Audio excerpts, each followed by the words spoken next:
16장 17절부터 27절입니다. 네, 전체 다 한 목소리로 합독하도록 하겠습니다. 여러분들 가정에서도 큰 목소리로 함께 읽으시기 바랍니다. 시작. 형제들아, 내가 너희를 권하노니 너희가 배운 교훈을 거슬려 분쟁을 일으키거나 거치게 하는 자들을 살피고 그들에게서 떠나라. 이 같은 자들은 우리 주 그리스도를 섬기지 아니하고 다만 자기들의 배만 섬기나니 교활한 말과 아첨하는 말로 순진한 자들의 마음을 미혹하느니라. 너희의 순종함이 모든 사람에게 들리는지라.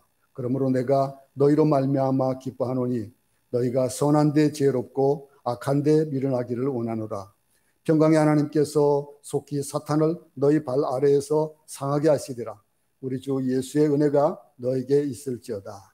나의 동역자 디모데와 나의 친척 누기오와 야손과 소시바더가 너에게 문안하느니라. 이 편지를 기록하는 나 더디오도 주 안에서 너에게 문안하더라.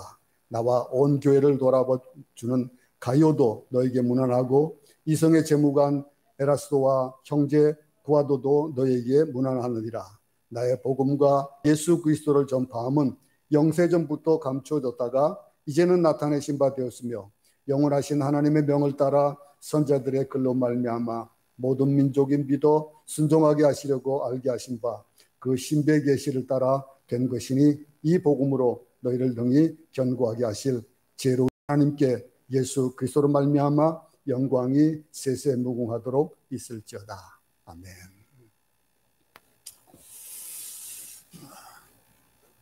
그동안 우리가 로마서를 작년 올 1월부터 시작을 했지요. 이제 거의 8달 동안 쭉 진행해 왔습니다. 오늘 이제 로마를 마치고 주일부터는 지난번 작년 2월에 제가 안식년 들어가면서 창세기 강해를 22장까지 하고 마치질 못했습니다. 그래서 이어서 23장부터 또 계속해서 이어서 하도록 하겠습니다.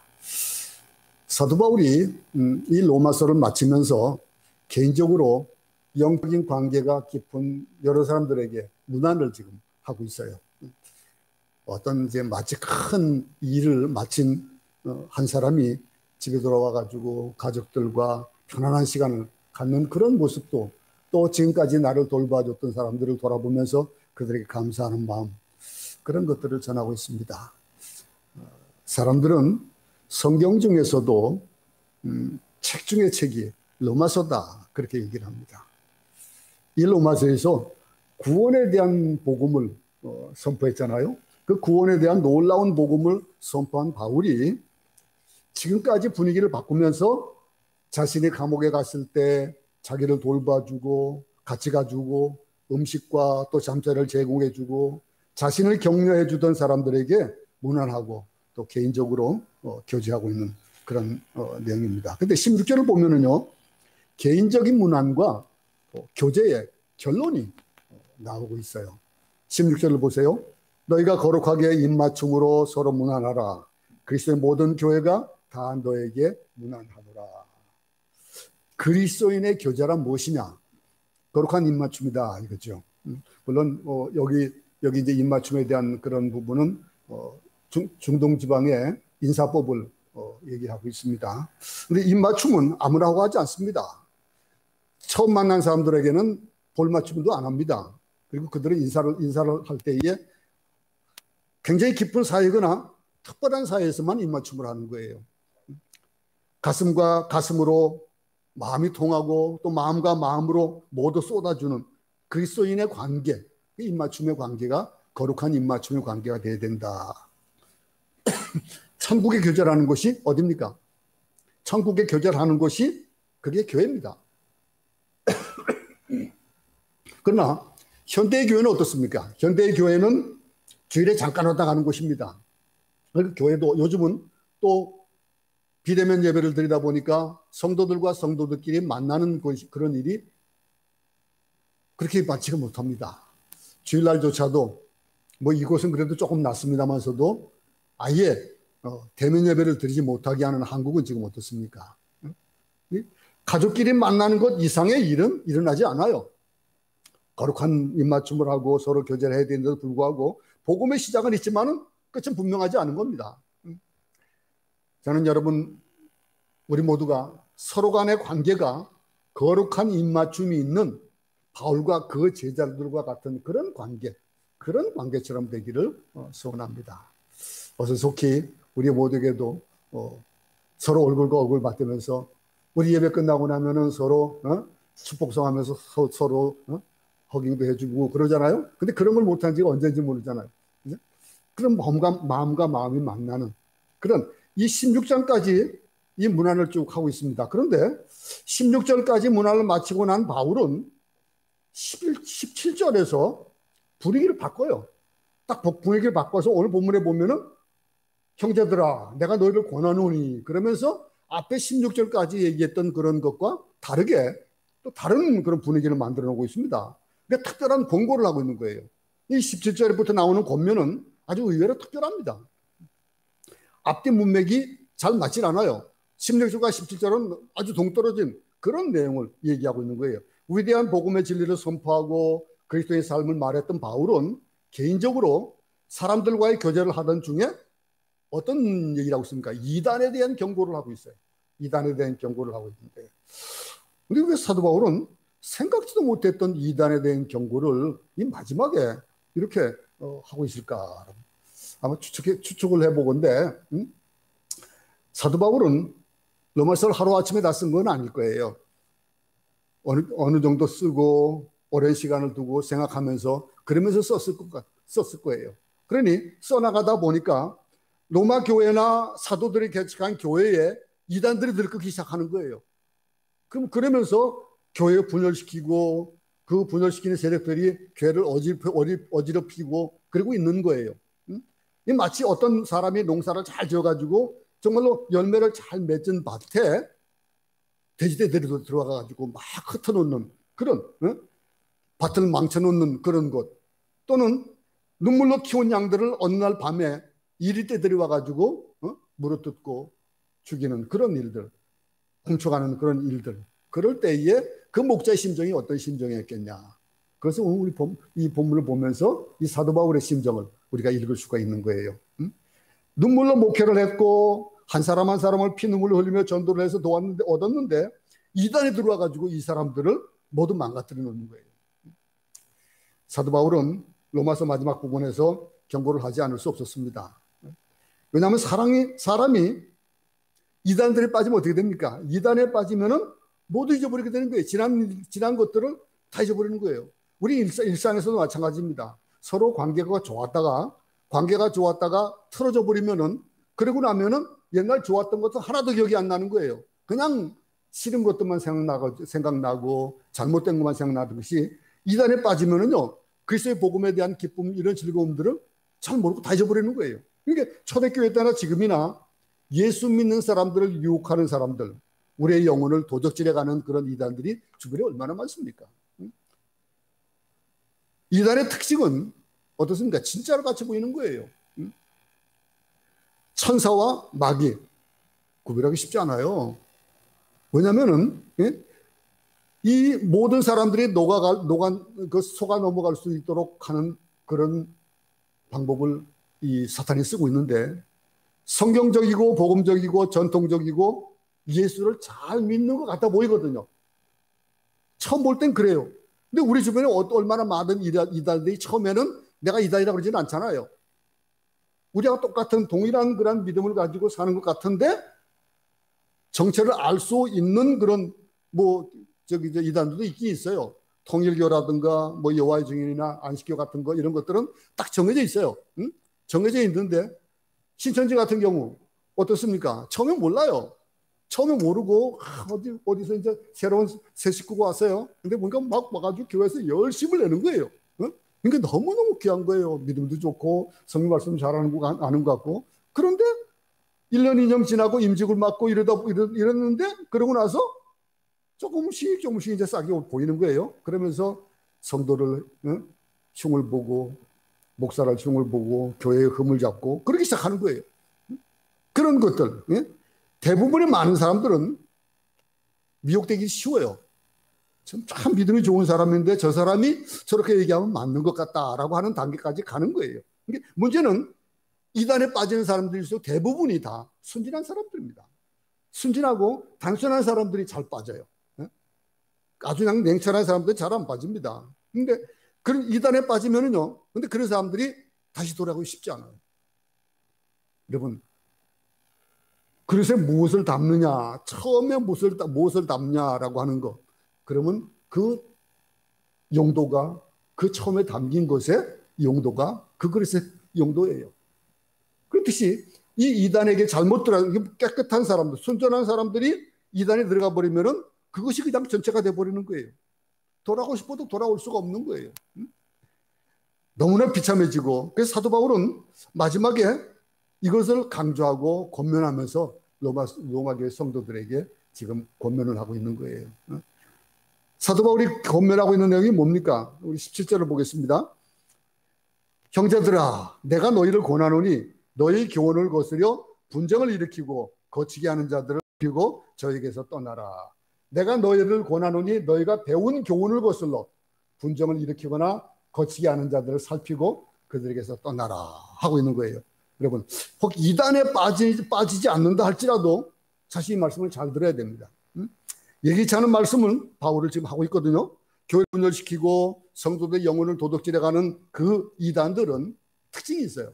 그 특징이 한 뭐 여러 가지 특징이 있겠지만 그 한 세 가지 특징을 우리가 잡을 수 있는데, 한 특징은 뭐냐면 교훈을 거스린다는 거예요.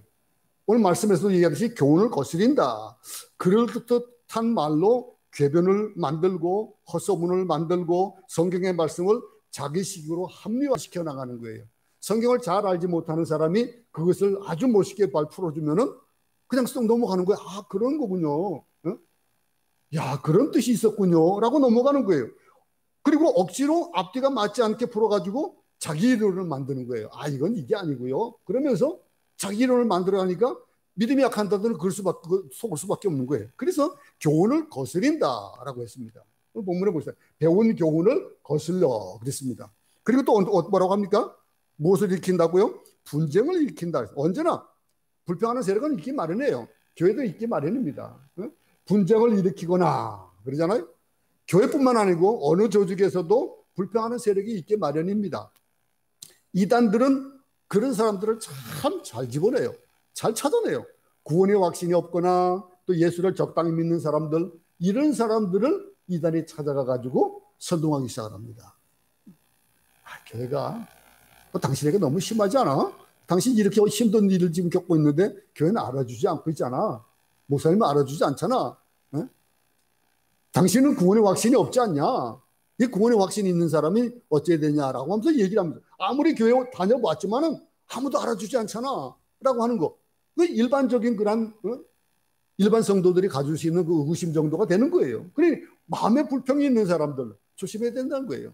그 불평을 끄집어내가지고 더 살을 붙여주고 그러면서 그 불평이 나중에는 분쟁의 거리가 만들어지는 그런 거야 되는 거예요. 그러니 마귀는요, 불평만 쫓아다니거든요. 불평만 쫓아다니기 때문에 그렇습니다. 이단들의 구원은 뭐라고 얘기합니까? 교회를 위해서 그럽니다. 그리고 하나님을 위해서 그럽니다. 교회와 하나님을 위해서 멋있는 말을 하는 거예요. 그런데 불평을 하는 거예요. 우리 교회에 오면은 병을 고칠 수 있다. 귀신을 쫓아낼 수 있다라고 그들은 또 유혹을 합니다. 그런가 하면은 우리 교회는 진짜 회개를 가르친다. 일반 교회에서 회개 제대로 가르치지도 않는데 우리는 회개를 가르친다 그럽니다. 그러지 않아도 섭섭하고 불평하고 피해를 입었다고 생각하는 사람들은요, 그런 말에 넘어가기가 참 쉬운 거예요. 그들은 분쟁을 만드는 겁니다. 그리고 또 뭐라고 얘기했습니까? 거치게 하는 자들이다 그랬습니다. 거치게 한다. 거치게 하는 자들을 살피고, 이 거치게 한다는 건 뭡니까? 처음에는 굉장히 하나님과 교회를 위하는 척하다가 나중에 본색을 드러내면은 정면으로 교회가 하는 일을 반대하는 거예요. 목사가 하는 목회 방법을 반대하는 거예요. 그리고 거부하는 거예요. 그러면서 교회가 잘못됐다고 말하고 목사가 잘못됐다고 말하고 그러면서 정면으로 붙이기 시작하다가 심지어는 뭐라고 얘기하냐면은 하나님이 잘못됐다 이렇게까지 나오는 거예요. 거짓말 쉽게 합니다. 그리고 아부도 간단하게 하고요. 참 그 특징이 그들은요, 수단과 방법을 가리지 않고 무슨 일이든지 하거든요. 그러니 우리 같은 사람, 일반인들이 그걸 보면은 어떻겠습니까? 저 사람 참 목숨을 내놓고 믿는구나라고 하면서 따라가는 거예요. 사도 바울은요, 이런 사람들이 나타나가지고 교회를 힘들게 하고 성도들의 영혼을 약탈해 갈 때 두 가지 고민을 하고 있는 거예요. 그 뭐 17절 마지막 보절을 보겠습니다. 17절 마지막에 거치게 하는 자들을 살피고 그들에게서 떠나라.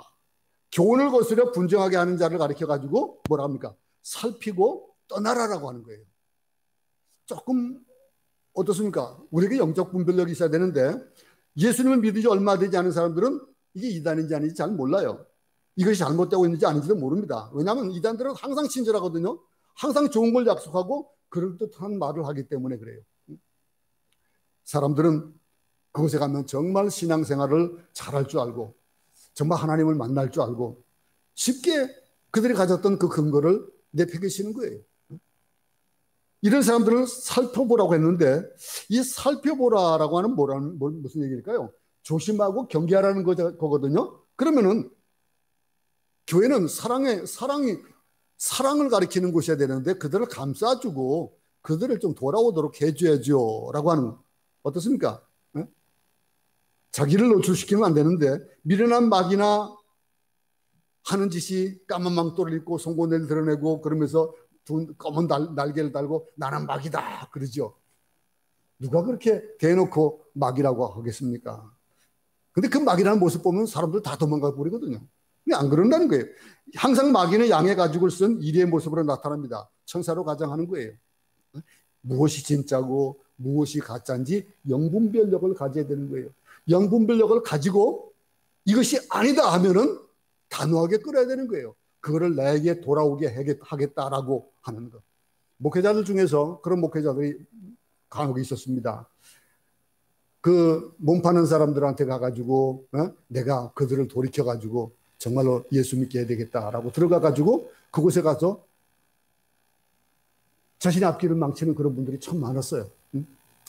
사탄은요 그렇게 쉽지 않습니다. 마귀는 그렇게 쉽게 안 합니다. 무엇이 진짜인지 무엇이 가짜인지를 영의 분별을 하고 그것을 단호하게 끊으라는 거예요. 살피고 떠나라는 거예요. 떠나지 않으면 안 되는 거예요. 우리가 떠나지 않으면 그곳에 물들 수밖에 없는 거예요. 여기 18절을 보면요. 우리가 영적 분별력을 가질 수 있는 그런 어떻게 영적 분별력을 가질 수 있는가를 얘기해 주고 있어요. 이 같은 자들은 우리 주 그리스도를 섬기지 아니하고 다만 자기들의 배만 섬기나니 교활한 말과 아첨하는 말로 순진한 자들의 마음을 미혹하느니라 그랬거든요. 우리 주 그리스도를 섬기지 아니하고 다만 자기 배만 섬기나니 공교하고 아첨하는 말로 순전한 자들의 마음을 미혹하느니라 그랬습니다. 교회도 나오고 예수를 잘 믿는 것 같으며 추석도 잘하고 성교도 들어가고 봉사도 잘하고 뭐 어떤 사람은 뭐 심지어는 그 각 부서의 회장도 되고 또 뭐 직임도 맡고 그럽니다. 그러면 그 사람들은 사실은 그렇게 보일지라도 예수 안 믿는 사람일 수도 있어요. 예수를 믿지 않는 사람들, 예수 믿지 않는 면이 많은 예수 믿는 사람이 어떻게 저럴 수 있지라고 하는 것들을 나중에 말하게 하는 그런 행동을 일삼는 겁니다. 예수를 잘 믿는 한 기업에 노조가 생겼습니다. 노조가 생겼는데 그 노조를 만들기 위해 가지고 어떻게 합니까? 막 철사줄로 묶고 쇠사슬을 묶고 그럽니다. 그리고 저녁에는 술 마시는 거예요.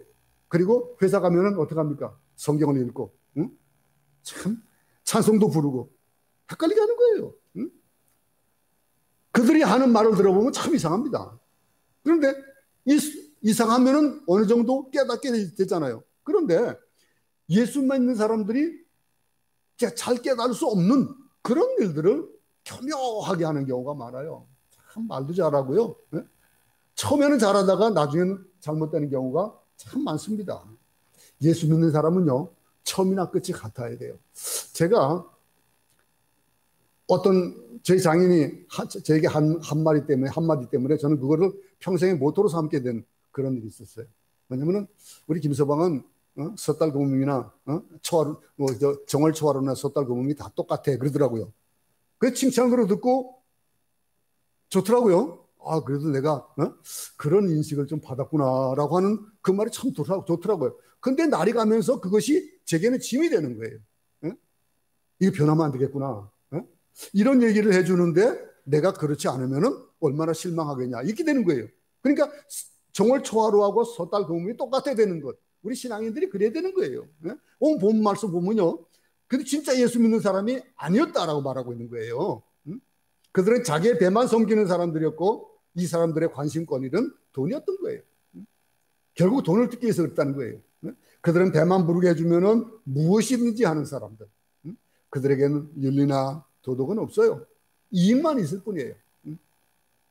우리는 종종 신문에서 사기 집단이 사회적인 물의를 일으키는 거 봅니다. 그들의 공통점을 보면요. 교주가 어떻습니까? 다 부자입니다. 나는 집 한 채도 없고요. 나는 정말로 가난하고 아무것도 없습니다. 그러던 이만희 보세요. 얼마나 많은 재산을 가지고 있었습니까? 근데 평소에 하는 얘기를 그냥 집회하면서 나는 집도 없고요. 아무것도 없어요. 그러던 사람이거든요. 그들이 하는 거. 교주가 부자라는 거예요. 가난한 교주 없습니다. 그들의 금고를 열어보면 현금이 나오고 뭐 달러가 나오고 유가증기 나오고 뭐 금이 나오고 참 말도 못하는 거예요. 그들은 순전한 사람들을 이용해가지고 자기 배를 채우고는 그런 지도자였다는 것. 그들은 사실 예수 믿는 것이 아니라 자기의 배를 섬기는 사람이었다라고 사도 바울은 얘기하고 있는 거예요. 사기꾼들 어떻습니까? 말 잘하죠. 사기꾼이 말 잘하면은 말 못하면은 사기 당할 수 있겠습니까? 그들이 어리숙한 것 같으면서도 말을 잘해요. 일확천금을 주겠다는 말을 하니까 사기 걸리는 거예요. 하나를 주고 둘을 준다는데 하나를 내면은 둘을 준다는데 싫을 사람 누가 있어요? 근데 그 둘이 셋이 되고 넷이 되고 하니까 점점 더 빠져들어가는 거예요. 욕심을 가지 막 만들어주는 거예요. 일확천금을 주겠다는 사람 절대 믿지 마세요. 내가 노력한 만큼의 어느 정도 더 이익이 조금 생길 수는 있겠지만은 그것이 막 그냥 뭐 큰 부로 다가온다라고 얘기하는 사람들은 믿으면 안 돼. 그들 말 잘합니다. 재치 있어요. 사람들 잘 웃기고요. 모두 청중을 잘 리드합니다. 시선을 집중시키는 능력도 있어요. 그런 사람들, 그런 데는 관심 있는 사람들, 그런 사람들이 누구를 다 관심을 두고 다가오는지 아세요? 순진한 사람이에요.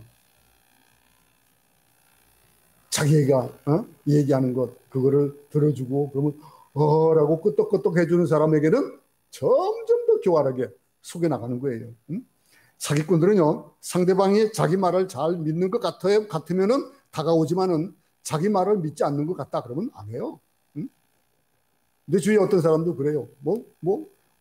참 말을 참 잘해가지고, 야, 진짜인 줄 알았어요. 그랬더니, 목사님, 그거 속으면 어때요? 그러는 거예요. 아니, 그러면 나한테 하나 얘기해놓고, 내가 그걸 속았다고 뭐라 그러면 말이 안 되잖아요. 여러분, 계속 붙들고 있는 그 일들이 왜 그럴까요? 그런 사람들이 계속 붙들고 있는 거는 순전하기 때문에 그래요. 여러분, 영적인 분별력이 있기 바랍니다. 순전한 사람의 문제는요, 이단에 쉽게 빠진다는 것과 한 번 빠지면 헤어나지 못한다는 거예요. 그런 문제가 있어요. 이단에 들어가다 눈물 흘리고 평생 동안 정말로 애쓰고 힘쓰고 그런 사람들이 있었던 거예요. 신앙생활 중에 조심한 것은 이단에 빠진 겁니다. 미혹당하지 않는 거예요. 오늘 17절 마지막 부분에서 이런 자들을 어떻게 행하라고 합니까? 그런 자들을 대하는 태도가 있는데 그 태도가 뭐라고 합니까? 살피고 떠나라 그랬습니다. 살피고 떠나라. 15장에서는요, 믿음이 약한 자들을 뭐라고 했습니까? 돌봐주고, 그리고 연약한 자들을 받아주라 그랬거든요. 15장에서 그랬는데, 이 17절 마지막 부분에서는 이런 자들을 살피고 떠나라 그런 거예요. 용서해 줘야 될 것 같은데 끊으라고 하는 이유가 뭡니까? 이 교활한 사람은 끊어야 되는 거예요. 의도적으로 순진한 척 하면서 교회를 흩어놓고 분열시키고 고통을 주는 사람들을 향해서 사도 바울은 단호하라는 거예요. 뭐라고 얘기합니까? 첫째로 잘 살피고 그랬습니다. 잘 살피고 두 번째는 뭡니까? 동정심을 바라지 말고 끊으라는 거예요. 단호하게 끊으라는 거죠. 끊을 때 끊을 줄 아는 자, 결단력이 있어야 되는 거예요. 용서해 줘야 될 것 같은데 끊으라고 하는 이유는 그가 지금은 조용히 있을 수 있지만은 후에는 다시 문제를 일으킬 것이기 때문에 그렇다라고 하는 거예요. 여러분, 19절 한번 보겠습니다. 19절 한번 다 같이 한번 읽어보겠습니다. 시작. 너희의 순종함이 사람에게 들리는지라. 그러므로 내가 너희로 말미암아 기뻐하노니 너희가 선한데 지혜롭고 악한데 미련하기를 원하노라 그랬습니다. 이 세상은 우는 사자가 돌아다니면서 먹을 것을 삼키려고 찾아다니듯이 성도들을 집어삼키려고 하고 있습니다. 이 세상은 천국이 아닙니다. 예수 믿고 또 하나님을 믿는 사람들이지만은 세상에 사는 동안에 우리가 해야 될 일들은 뭡니까? 무신론과 싸우고 사단과 싸우고 그러면서 전투하면서 살아야 되는 거예요. 이 세상 살아가면서 전투하려고 살지 않으면요, 우리는 그냥 세상의 종로로 살 수밖에 없어요. 세상에 질 수밖에 없는 거예요. 살기가 참 무척 어렵죠. 우리는 세상 사람들이 아닌데 세상에 살다 보니까 어려울 수밖에 없어요. 우리는 순전하게 살아야 되는데 세상에서는 순전하게 살면 다 뺏어가니까 힘든 거예요. 근데 예수 믿는 사람이 한 가지 예를 들면 요즘 공무원 시험 주일날 치잖아요. 평일날 안 쳐요. 공무원 시험 주일날 칩니다. 왜 주일날 칩니까? 관공서에서 시행하는 시험들 다 주일날 쳐요. 근데 주일날 시험을 봐야 되겠는데 여러분 같으면 어떻게 할까요? 목사 같으면 목사가 지금 뭐라고 얘기해야 될까요? 가서 시험 보세요. 그 평생에 달렸으니까 시험을 보셔요. 그래야 되겠죠. 그런데 어떻습니까? 세상에서 그 시험을 주일날 보는 그 사회는 우리의 사회가 아니에요. 예수 믿는 사회가 아니기 때문에 그래요. 성도들은 주일에 실시되는 시험을 보러 가야 되는지 안 해야 되는지 갈등하는 이게 바로 세상입니다. 이 세상을 예수 믿기 좋은 세상으로 만들 책임이 있는데 사도 바울은 뭐랍니까? 선한 데는 뭐라고요? 지혜롭고 악한 데는 뭐라고 했습니까? 미련하라고 그랬어요. 미련하라고. 악한 데는 그냥 미련하게 대하라는 거예요. 여러분 우리는 로마 사회에 비하면요 얼마나 괜찮은 사회에 살고 있는지 몰라요. 로마 제국하에서 예수 믿는 것과 노예 신분으로 예수를 믿는 일 이게 얼마나 힘든 일일까요?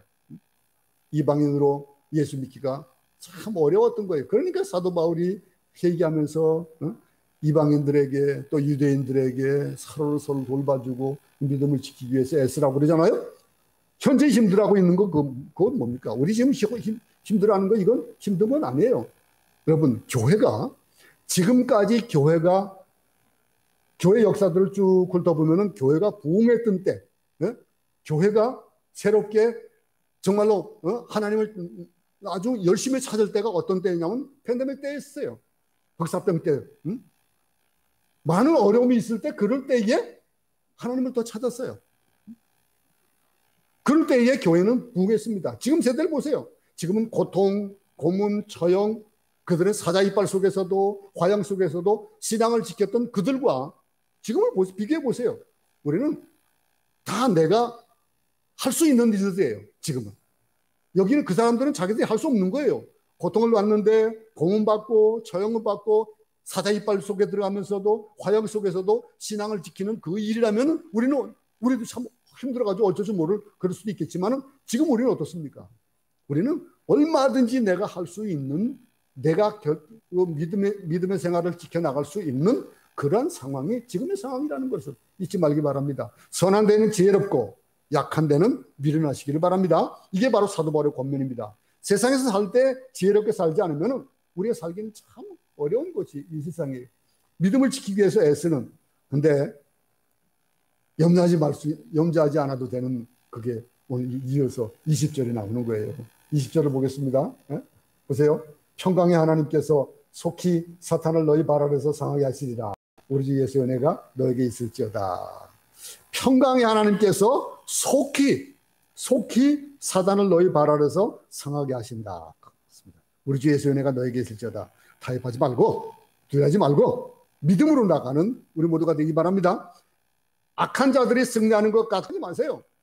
지금은 힘들어도 반드시 우리는 승리한다는 것. 사탄은 처음에는 이기지만은 하나님의 사람들은 마지막에 이긴다라고 하는 것들을 명심할 수 있기 바랍니다. 두려워하지 말라. 이건 뭡니까? 우리에게 하나님께서 평강을 주시기 때문에요. 사탄을 우리 발밑에 놓겠다고 약속하셨거든요. 이 약속을 믿으시기 바랍니다. 하나님을 믿을 수 있습니까? 없습니까? 여러분들의 삶 가운데서 하나님께서 어떻게 역사를 해오셨는지 잘 알잖아요. 나를 신뢰하라. 나를 바라보라. 이렇게 말씀하시는 거예요. 그 주님은 어떻습니까? 그 로마 제국도 무너뜨렸습니다. 복음은 가톨릭의 그 문화 가운데서도 종교개혁을 일으켜가지고 바른 믿음을 지킬 수 있도록 해줬습니다. 어떤 악한 세력도 복음은 물리쳤습니다. 복음이 할 일들, 우리는 북한도 멸망시킬 것이고, 그리고 이 복음이 역사할 그 일들을 우리를 통해서 이루실 일들을 우리는 고대하는 거예요. 이 일들 21절부터 22절을 보면요, 사도 바울이 지금까지 흥분을 했다가 이제 다시 돌아와요. 17절부터는 막 그냥 흥분해가지고 조심해라 조심해라 하고 하다가 이제는 돌아오는 거예요. 그러면서 다시 자신의 동역자들을 하나씩 소개합니다. 보세요. 디모데와 친척 누기오, 야손, 소시바더, 또 편지를 대필해 주던 더디오가 있고요. 또 주방장을 맡았던 가이오가 있어요. 또 재물을 맡았던 에라스도가 있고, 형제 고아도에게 문화를 전해주라, 그렇게 말하고 있습니다. 그리고 나서 마지막에 이제 복음으로 돌아오는 거예요.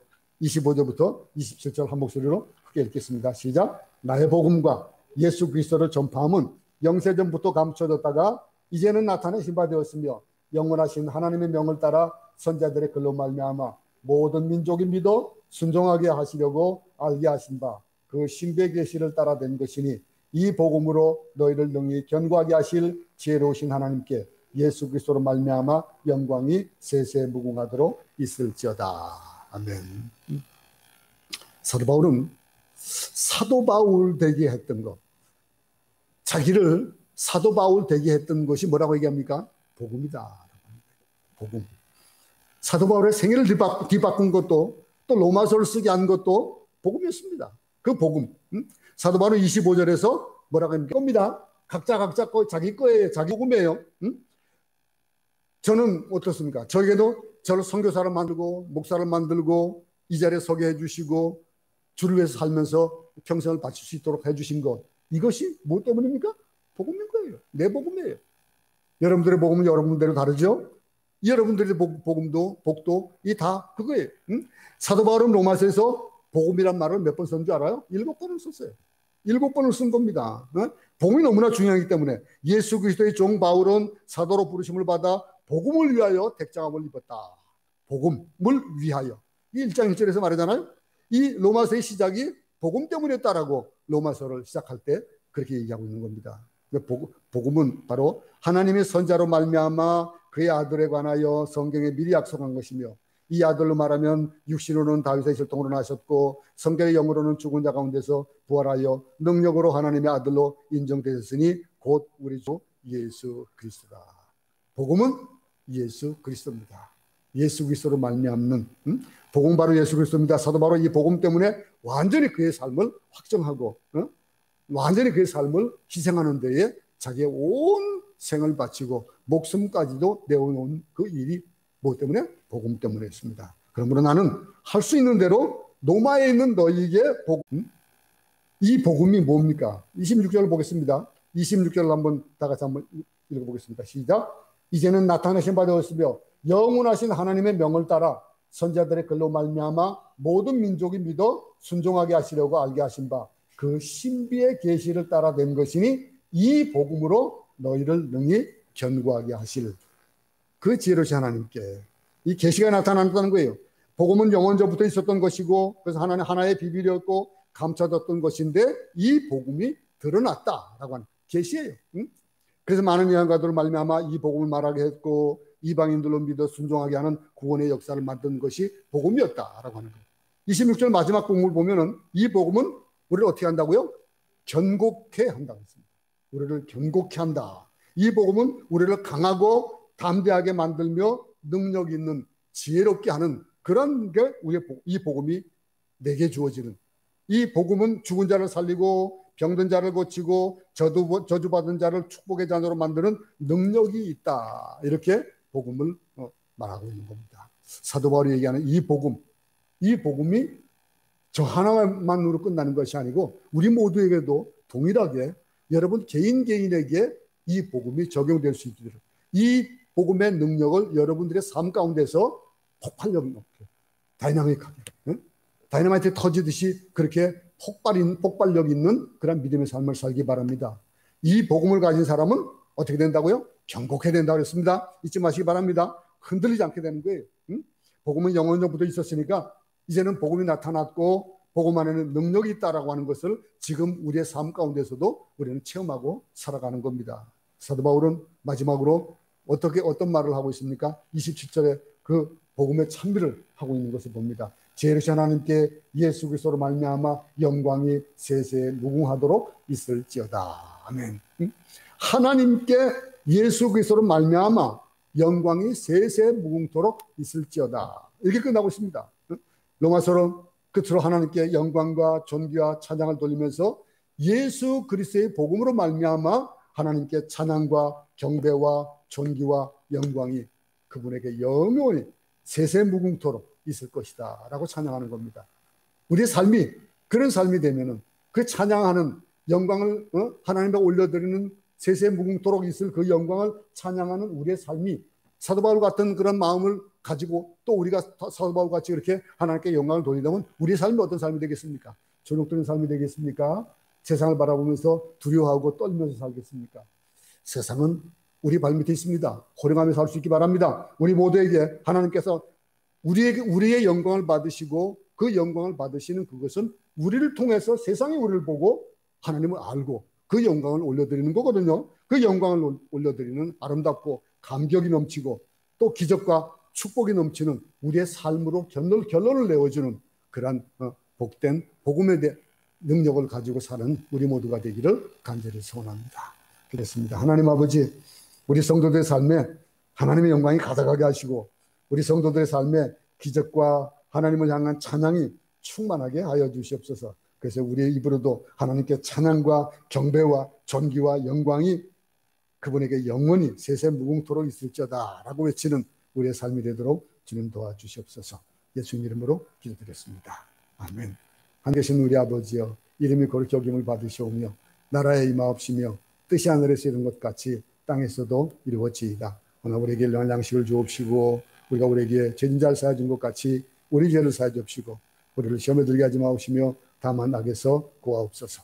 나라와 권세와 영광이 아버지께